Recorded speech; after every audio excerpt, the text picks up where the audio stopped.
오늘 같이 나눌 말씀은 민수기 13장 16절 한 절 말씀입니다. 우리 다 같이 한 목소리로 다 같이 크게 읽겠습니다. 시작. 이는 모세가 땅을 정탐하러 보낸 자들의 이름이라. 모세가 눈의 아들 호세아를 여호수아라 불렀더라. 아멘. 하나님의 평안이 여러분 심령 가운데 함께 하시기를 예수 그리스도 이름으로 축복합니다.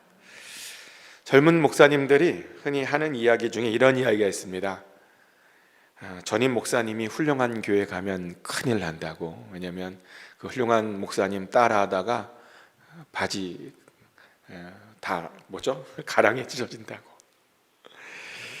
그러니 전임 목사님이 훌륭한 교회 갈 때는 기도 많이 하고 가야 한다라는 그런 말이 있습니다. 근데 예전에는 이 말이 무슨 말인지 몰랐는데 제가 요즘 깨닫고 있습니다. 물론 목사님께서 그동안 너무나 잘 해놓으셔서 따라가다 보니까 요즘 약간 가랑이가 찢어지고 있는 것은 아닌가, 그런 갈등을 고민을 하고 있는데, 근데 여호수아도 그랬습니다. 여호수아는요 너무 위대한 전임자를 두었죠. 여호수아의 전임자였던 모세는 정말 대단한 사람이었고요. 실제로 신명기에 보면 그 모세를 보고 이런 말을 하더라고요. 신명기 34장 10절 말씀인데요. 그 후에는 이스라엘에 모세와 같은 선지자가 일어나지 못하였나니 모세는 여호와께서 대면하여 아시던 자요. 아멘. 이스라엘에 모세와 같은 선지자가 두 번 다시는 일어나지 않을 거다. 왜냐하면 모세는 여호와께서 대면하여 알던 자였기 때문에 그런 자는 더 이상 일어나지 않을 거다라는 말씀이 있습니다. 그래서 여호수아는요 모세라고 하는 큰 장벽을 앞에 두고 있었습니다. 어떤 마음이었을까요? 모세 그 다음이 된다라고 하는 것은 어떤 마음으로 임해야 되는 것일까요? 물론 모든 사람들이 다 똑같진 않죠. 사람마다 능력도 다르고 은사도 다르고 비전도 다르고 또 사명이 다릅니다. 실제로 모세의 사명은 이스라엘을 그냥 광야에 잘 이끌기만 하는 것이었습니다. 광야에 그냥 잘 살게 하는 것이었습니다. 근데 여호수아는요 이스라엘이 이제 광야가 아니라 가나안 땅으로 데리고 가는 것이었습니다. 받은 사명이 달랐다는 겁니다. 그래서 사실 이 둘을 단순 비교할 수는 없습니다. 그리고 여호수아도 나름 자신에게 주어진 사명을 잘 감당했죠. 모세처럼은 아니지만 또 그에게 주어진 그 사명을 정말 잘 감당했던 그런 사람이었습니다. 근데 이제 궁금해지는 거예요. 어떻게 그렇게 놀라운 전임자를 앞에 두고 그런 사명을 정말 부끄럽지 않게 잘 감당할 수 있었던가? 이유가 뭘까? 어떤 사람은 이름 때문이라고도 말합니다. 여호수아의 원래 이름이 호세아였죠. 그 이름의 뜻은 구원이라는 뜻인데요, 모세가 그 이름을 바꿔줘요. 여호수아라고, 호세아에서 여호수아라고. 그 이름의 뜻은 뭐냐면 구원에서 여호와는 구원이시다라고 하는 뜻으로 바꿔줬고요. 이 이름이 얼마나 대단한 이름이냐면요, 이 이름을 헬라어로 바꾸면 이 여호수아의 이름이 예수가 됩니다. 기가 막힌 이름을 갖게 된 겁니다. 그러니까 어떤 사람이 여호수아가 너무 좋은 이름을 가졌기 때문에 이렇게 되지 않았나라는 말도 합니다. 근데요, 뭐 놀라운 이름 가졌다고 그게 다 잘 풀리는 게 아니에요. 제 이름도요 뜻이 좋아요. 제 이름이 뭐 밝다라는 뜻이거든요. 빛날 창 밝을 현인데 제 얼굴이 까맣잖아요. 이름을 정반대로 졌어요. 얼마나 아쉬운지 몰라요. 이름이 좋다고 또 이름대로 가는 건 아니라는 겁니다. 여호수아는요 모세를 이은 후계자가 되기 위해서 스스로를 증명해야 했습니다. 그래서 그것을 위해서 여호수아는 모세의 부하로서 모사 옆에 있으면서 모세로부터 정말 많은 것들을 배웠죠. 출애굽기 24장 13절 말씀이죠. 모세가 그의 부하 여호수아와 함께 일어나 모세가 하나님의 산으로 올라가며. 아멘. 여호수아가 누구라고요? 모세의 부하였답니다. 여호수아는 모세의 부하로서 꽤 오랫동안 동역했습니다. 그러면서 많은 것들을 배웠죠. 어떻게 하나님을 섬겨야 했고 어떻게 하나님과 대면해야 하는지 또 어떻게 하나님과 대화하는지 모세를 섬기며 그 밑에서 굉장히 많은 것을 배웠습니다. 그리고 그랬더니 여호수아가요 모세처럼 그 자신이 받은 사명을 잘 감당할 수 있었다는 겁니다. 근데 이런 배움이 우리들에게도 필요합니다. 특별히 닮고 싶은 사람과 가까이 지내는 것만큼 많은 것을 배울 수 있는 것이 사실은 없습니다. 왜냐하면 가까이 지내면요 그 삶 그 자체를 보며 배울 수 있기 때문이죠. 그리고 삶을 배우는 것이 사실은 제자 훈련입니다. 예수님께서 제자들을 그렇게 가르쳤죠. 예수님께서는 제자들에게요 이론만 가르친 것이 아닙니다. 예수님께서는 제자들에게 그 당신의 삶을 완전히 오픈하셨습니다. 그리고 함께 지내며 함께 먹고 마시며 함께 다니셨다는 겁니다. 제자들로 하여금 자신의 삶을 가까이에서 와서 보게 하셨다는 것이죠. 그랬더니 제자들이 결국에는 점점 예수님을 닮아가더라는 겁니다. 예수님의 진짜 제자가 점점 될 수 있었다는 겁니다. 그래서 우리도 그래야 됩니다. 닮고 싶은 사람과 가까이 지내야 된다는 겁니다. 근데 이렇게 말했더니 어떤 분이 그래요. 자신은 닮고 싶은 사람이 아무도 없어서 가까이 지내고 싶은 사람이 별로 없다고. 물론 그럴 수 있어요. 요즘 닮고 싶은 사람을 찾는 것이요 정말 쉽지 않은 것 같기도 합니다. 근데 공자가요 이런 말을 했더라고요. 삼인지행 필유아사. 이게 무슨 말인지 아십니까? 세 사람이 길을 가다 보면 그 중에 반드시 스승이 있다, 뭐 그런 말이죠. 아무리 나보다 못해 보여도 배울 게 있다는 겁니다. 좋은 사람은 좋은 것을 배울 수 있고 또 나쁜 사람은 나쁜 사람대로 우리에게 어떤 교훈을 줄 수 있다는 겁니다. 근데 정말 그런 것 같아요. 저도 지금까지 그렇게 배웠던 것 같습니다. 사역을 하면서 굉장히 많은 목사님들을 만났는데요. 근데 그 목사님들이 모두 다 그렇게 훌륭했던 목사님들은 아니었습니다. 어떤 목사님은 우리끼리만 얘기인데 정말 배울 것이 하나도 없는 그런 목사님도 계셨습니다. 근데 그런 목사님을 가까이 보면서 저는 이런 생각을 했어요. 저 목사님하고 정반대로만 하면 되겠다. 그리고 어떤 것은 정말 그렇게 정반대로 하고 있습니다. 그 목사님은 부목사들을 종처럼 부리더라고요. 되게 화도 많고 욱하는 것도 많고 왜 이렇게 화가 많으신지 모르겠어요. 그래서 그런 모습은 절대로 닮지 말아야 되겠다라고 하는 다짐을 했습니다. 저렇게는 하지 말아야 되겠다라는 생각을 했다는 겁니다. 이렇게 우리 모두는요 어떤 사람들에게 다 배울 것이 있습니다. 그리고 배워야 합니다. 사람들과 가까이 지내면서 좋은 점들은 좋은 점대로 배우고 나쁜 점들은 나쁜 점대로 또 배우지 않아야 된다는 겁니다. 근데 여호수아가 그랬습니다. 여호수아는 모세를 가까이 섬기면서 배웠는데요. 정말 여호수아도 그랬어요. 좋은 점들은 좋은 점대로 배우고 나쁜 점들은 나쁜 점대로 안 배웠습니다. 모세가 욱하는 게 좀 있었잖아요. 모세도 화가 좀 많아요.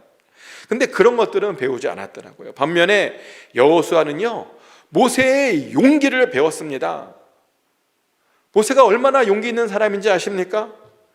애굽의 바로와 속된 말로 맞짱 뜰 정도로 그 정도로 용기 있는 사람이었습니다. 근데 안타깝게도 여호수아에게는요 용기가 없었습니다. 얼마나 없었던지요. 하나님께서 여호수아에게 강하고 담대하라는 말을 3번이나 말씀하실 정도입니다. 여호수아 1장 6절부터 9절까지 말씀이죠.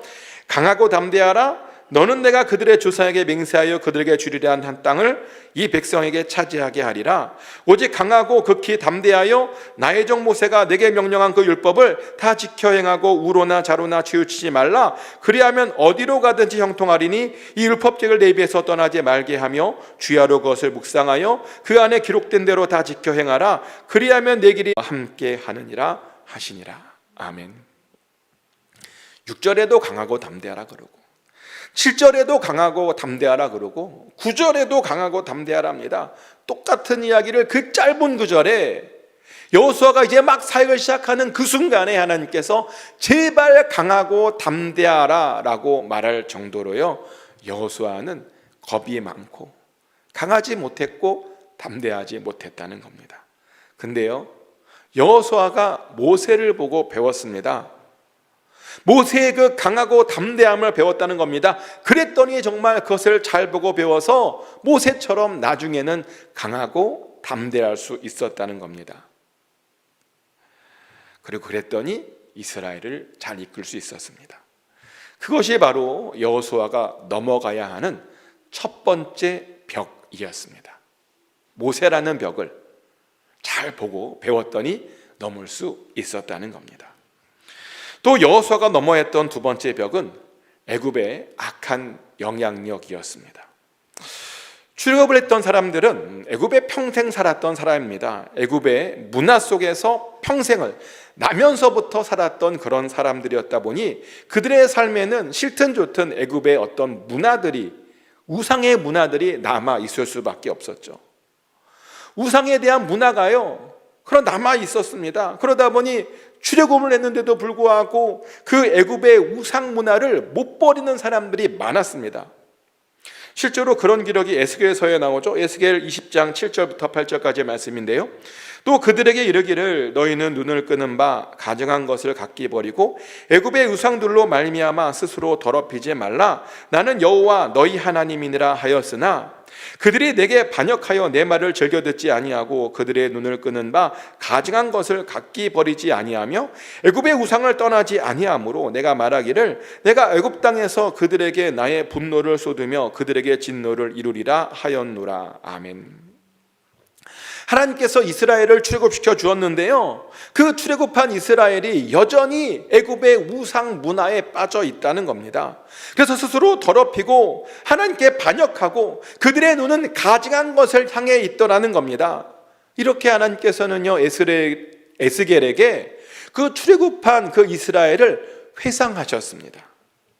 얼마나 답답했는지. 에스겔은 출애굽한 사람 한참 이후의 사람이거든요. 한참 이후인 사람에게 하나님께서 그 몇백 년이 지난 그 이야기를 하시며 하소연하실 정도로 출애굽한 백성들은 애굽의 우상 문화에 빠져 있었다는 겁니다. 얼마나 답답하셨는지 짐작이 되십니까? 그래서 여호수아는요, 그런 이스라엘에 있는 그 문화를 끊어야 했습니다. 그 애굽 문화를 단절시켜야 했습니다. 그리고 그것을 위해서 뭘 했냐면요, 제일 먼저 한 것이 요단강을 건넌 것입니다. 요단강을 건넌 의미는 홍해를 건넌 것과 같은 의미죠. 이스라엘은 출애굽을 하면서 홍해를 건너잖아요. 근데 그 홍해를 건넌 의미가 세례의 의미였다라고 이렇게 말하죠. 고린도전서 10장 1절 2절 말씀입니다. 형제들아, 나는 너희가 알지 못하기를 원하지 아니하노니 우리 조상들이 다 구름 아래에 있고 바다 가운데로 지나며 모세에게 속하여 다 구름과 바다에서 세례를 받고. 아멘. 이스라엘이 구름 기둥 아래에 있었던 것과 홍해를 건넌 것은 하나님께서 베풀어 주신 세례랍니다. 그런데요, 요단강을 건너는 것에도 그런 세례의 의미가 있다라고 말을 합니다. 실제로 그것이 어디까지 연결되냐면요, 세례 요한과 예수님에게까지 연결되죠. 세례 요한이 사람들에게 세례를 베풀잖아요. 근데 어디서 베풀었는지 아십니까? 그들이 가나안 땅을 가려고 넘어갔던 요단강가에서 세례를 베풀었습니다. 심지어 예수님도요, 요단강가에서 세례를 받았습니다. 이렇게 요단강은 세례와 아주 깊은 관계가 있었죠. 그래서 여호수아가요, 세례를 위해서 이스라엘과 함께 그 요단강을 건넌 겁니다. 세례를 통해서 거듭나게 하려고 그 요단강을 건넌 겁니다. 실제로 세례의 의미에는 거듭남의 의미가 있습니다. 우리가 세례를 받을 때 물을 머리에 붓잖아요. 그 왜 붓냐면 거듭남을 통해 깨끗하게 되었음을 이렇게 선포하는 것입니다. 거듭난다는 겁니다. 새롭게 되었다는 겁니다. 예수 그리스도와 함께 죽고 함께 살았다는 그런 의미입니다. 그래서 세례를 받으면 우리가 새로운 피조물이 되었다라고 말하기도 합니다. 그런데 여호수아는요, 이스라엘이 바로 그렇게 되길 원했습니다. 여전히 애굽의 문화 속에 빠져 있지 말고 이제는 새롭게 거듭나기를 원하는 그런 새로운 피조물이 되기를 원했다는 겁니다. 그리고요, 여호수아는 이스라엘에게 한 가지를 더 요구하는데요. 뭘 요구하냐면 요단강을 다 건너자마자 모든 남자들에게 할례를 할 것을 또 한번 요구하죠. 그러며 그 할례를 통해서 애굽 문화가 남아있던 그 수치스러운 삶을 정리하게 하셨습니다. 여호수아 5장 9절 말씀이죠. 여호와께서 여호수아에게 이르시되 내가 오늘 애굽의 수치를 너희에게서 떠나가게 하였다 하셨으므로 그곳 이름을 오늘까지 길갈이라 하느니라. 아멘. 방금 읽어드린 말씀은 하나님께서 이스라엘 사람들에게 할례를 명하시면서 하신 말씀입니다. 근데 할례를 하고 났더니 하나님께서 뭐라고 말씀하시냐면 드디어 애굽의 수치를 너희에게서 떠나가게 하셨다는 겁니다. 애굽의 문화가 끊어졌다는 겁니다. 비로소 새로운 나라가 된 것입니다. 거듭났다는 겁니다. 그 덕분에 요단강을 건넜던 세대는요, 출애굽 세대 가운데 하나님 앞에 가장 신실했던 세대라고 알려져 있습니다. 그 앞 세대는 어떤 세대죠? 하나님께 반역했다가 그냥 광야에서 전부 다 죽어버린 세대였습니다. 그런데 여호수아와 함께했던 세대는요, 여호수아 덕분에 그 누구보다도 하나님을 잘 믿던 세대가 되었습니다. 하나님의 명령을 잘 수행했던 세대가 될 수 있었다는 겁니다. 물론 이 세대에도 나름 문제가 있었어요. 이들의 문제는 안타깝게도 그들만 신실했다는 거죠. 그들의 자녀들은 그들만큼 그렇게 키우지 못했다는 겁니다. 그래서 이들 다음 세대는 다시 우상으로 돌아가긴 하죠. 아주 안타까운 일인데요. 그러나 여호수아가 살아있는 동안에는, 여호수아가 그들을 다스리고 있는 동안에는 그들은 하나님을 누구보다도 잘 섬기는 그런 세대였다는 겁니다.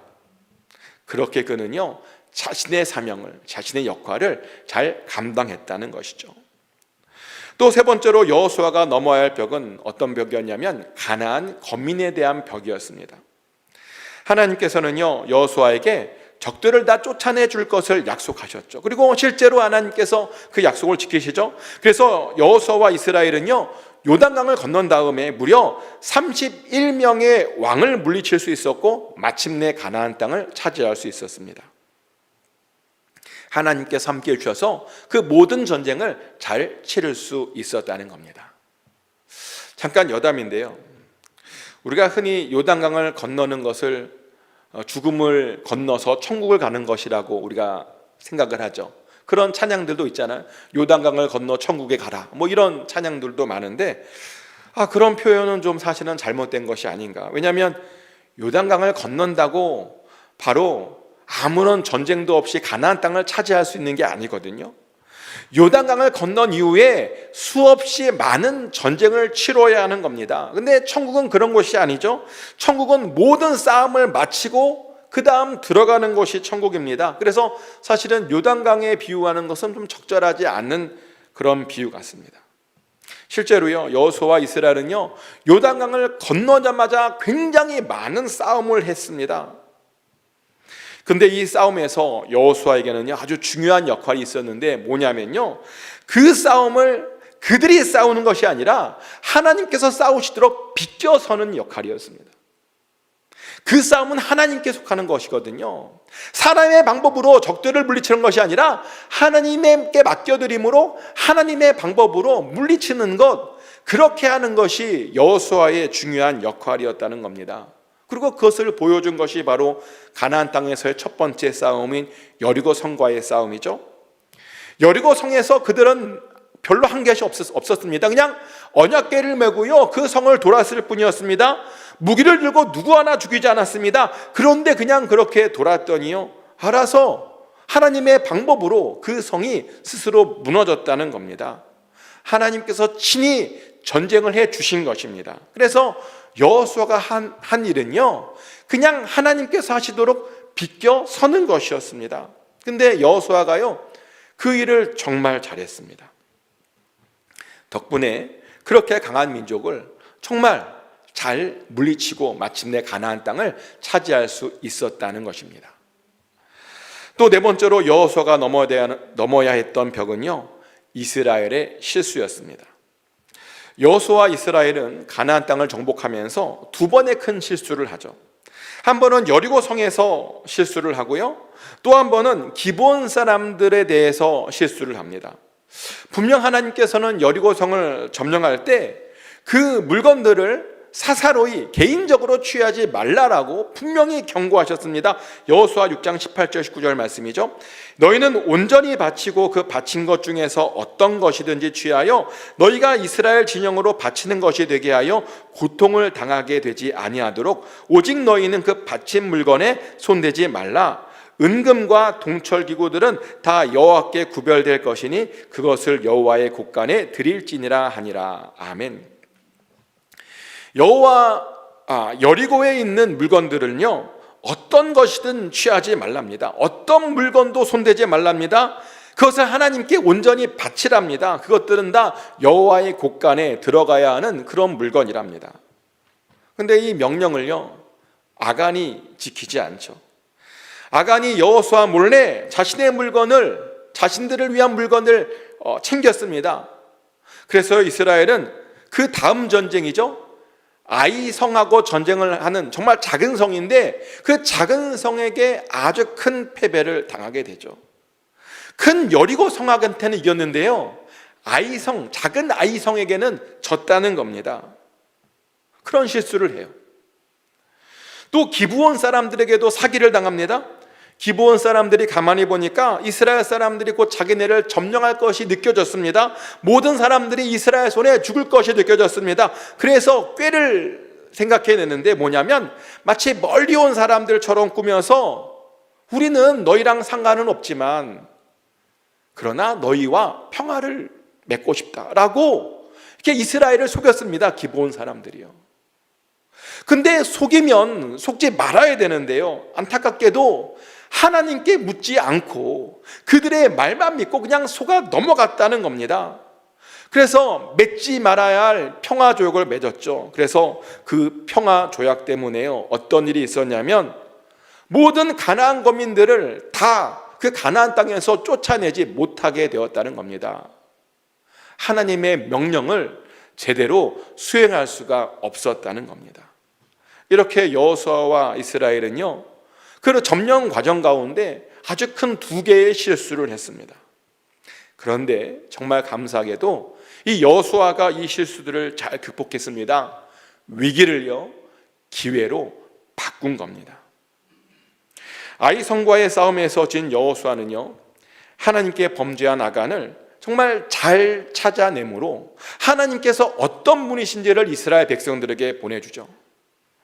하나님께 범죄하면 절대로 숨길 수 없다라고 하는 것을요, 모든 사람들에게 보여줬습니다. 그러므로 그렇게 함으로 이스라엘 사람들이 하나님을 더 경외하게 만들었다는 겁니다. 또 기브온에게 속은 문제는 그 기브온 사람들을 이스라엘의 영원한 종으로 삼음으로 해결했습니다. 덕분에 이스라엘에게요, 영원한 종이 생긴 것입니다. 그렇게 여호수아는 이 문제들을 해결했습니다. 사실 이 부분은요, 우리들에게 굉장히 중요한 교훈을 주는데, 하나님의 사람들도 실수를 합니다. 근데 하나님의 사람들의 특징은 뭐냐면 그 실수들을 그냥 실수로 놔두지 않고 유익한 것으로 바꾸게 된다는 겁니다. 유익한 것으로 반드시 바꾸어 냅니다. 하지만 어떤 사람들은요, 실수할까 봐 아무런 일도 시도하지 않는 사람들도 있습니다. 또 어떤 사람들은 실수하고 나서 그냥 크게 절망만 하고 어떠한 것도 하지 않는 그런 사람들도 있습니다. 그런데 둘 다 틀렸습니다. 우리는 실수를 피해서도 안 되고 또 실수했다고 너무 큰 낙담도 해서는 안 됩니다. 실수를 각오하고 새로운 일에 도전해야 하고요, 또 실수했으면 또 금방 다시 일어나야 된다는 겁니다. 근데 여호수아가 그랬습니다. 그래서 어떤 이는 여호수아에 대해서 이런 평가를 하더라고요. 인생은 전쟁처럼 실수의 연속이다. 여호수아는 실수를 가장 적게 한 최고의 그리스도인도 최고의 장군도 아니었다. 그러나 그는 실수를 만회함으로써 가장 눈부신 승리를 거둔 최고의 사람이었다. 어떤 신학자가 여호수아에 대해서 이렇게 평가했습니다. 근데 정말 그런 것 같아요. 여호수아는 실수를 만회했던 사람이었습니다. 실수를 해서 낙담하고 절망하고 그냥 쓰러져 있던 것이 아니라 그 실수를 통해서 오히려 승리했다는 겁니다. 그 실수를 통해서 하나님께 영광을 돌렸다라고 하는 겁니다. 그랬더니 그 실수의 벽을 잘 넘어갈 수 있었다는 겁니다. 또한 다섯 번째로 여호수아는 낙심의 벽도 넘어야 했습니다. 아간의 범죄로 인해서 아이 성에게 크게 패배했을 때 사실 여호수아가요 아주 크게 낙심을 했어요. 여호수아 7장 6절부터 9절까지 말씀이죠. 여호수아가 얼마나 낙심했는지 한번 보십시오. 여호수아가 옷을 찢고 이스라엘 장로들과 함께 여호와의 궤 앞에서 땅에 엎드려 머리에 티끌을 뒤집어 쓰고 저물도록 있다가 이르되 슬프도소이다. 주 여호와여 어찌하여 이 백성을 인도하여 요단을 건너게 하시고 우리를 아모리 사람의 손에 넘겨 멸망시키려 하셨나이까. 우리가 요단 저쪽을 만족하게 여겨 거주하였다면 죽을 뻔하였나이다. 주여 이스라엘이 그의 원수들 앞에서 돌아섰으니 내가 무슨 말을 하오리이까. 가나안 사람과 이 땅의 모든 사람들이 듣고 우리를 둘러싸고 우리 이름을 세상에서 끊으리니 주의 크신 이름을 위하여 어떻게 하시려 하나이까 하니. 여호수아가 굉장히 낙담한 것이 보입니까? 옷을 찢고 티끌을 머리에 쓰고 저물도록 있었답니다. 그러면서 하나님께 물어봐요. 어찌하여 요단을 건너게 했냐고. 그냥 요단 저쪽에 그냥 머물면 더 좋았을 뻔했는데 왜 건너와서 이렇게 패배를 당하게 하냐고. 지금 모든 사람들에게 다 공격받아서 죽게 생겼다고. 어떻게 하면 좋겠냐고. 어떻게 하시려고 하냐고. 이렇게 탄식하면서 하나님께 물어봅니다. 완전히 낙심했습니다. 믿음도 완전히 잃어버리고 가나안 땅에 대한 소망도 잃어버리고 아주 크게 낙심한 겁니다. 그런데요, 그 순간 하나님께서 여호수아를 위로해 주시죠. 위로해 주시고 그 패배의 이유를 가르쳐 주십니다. 심지어 해결책까지 가르쳐 주십니다. 덕분에요 여호수아는 다시 믿음을 회복할 수 있었습니다. 그랬더니 여호수아는 그 믿음을 정말 그 죽는 순간까지 유지할 수 있었다는 겁니다. 하나님께 위로받았더니 그 낙심의 벽을 잘 넘어갈 수 있었다는 겁니다. 맞아요. 하나님께 위로받으면 그 낙심의 벽을 우리도 넘어갈 수 있습니다. 우리도 종종 낙심합니다. 인생이 호락호락하지 않아요. 우리 생각대로 되면 좋은데 항상 우리의 생각과 예상을 깨는 것이 인생입니다. 아무런 잘못도 하지 않았는데 갑자기 어려운 일이 찾아오고 내가 잘못한 것도 아니고 저 사람이 잘못했는데 그것 때문에 내가 큰 고통을 당하는 것이 인생입니다. 그래서 그렇게 너무 힘든 일을 당하면 하나님의 약속도 잘 보이지 않을 때가 있죠. 근데 그렇게 낙심이 될 때 우리에게 필요한 것이 무언가? 바로 하나님입니다. 왜냐하면 하나님만이 우리를 진정으로 위로해 줄 수 있기 때문이죠. 하나님만이 우리 문제에 대한 해결책을 주실 수 있기 때문입니다. 그러니 낙심이 찾아오신 분들은요, 그 낙심을 이기는 방법이 뭐냐? 하나님께 집중하는 겁니다.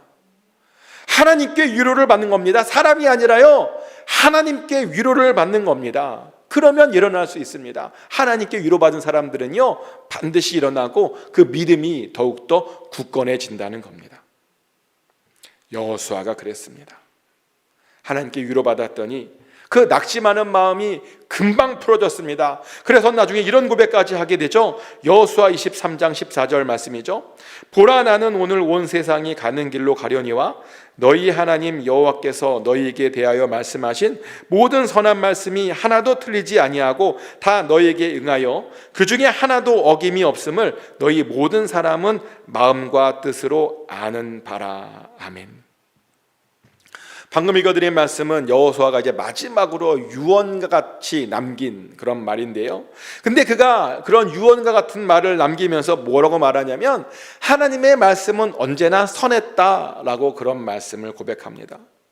하나님의 말씀은 하나도 틀리지 않았고 다 응했다라고 하는 것입니다. 약속이 그 약속대로 다 이루어졌다는 겁니다. 하나님께서 자신을 그렇게 인도하셨다는 겁니다.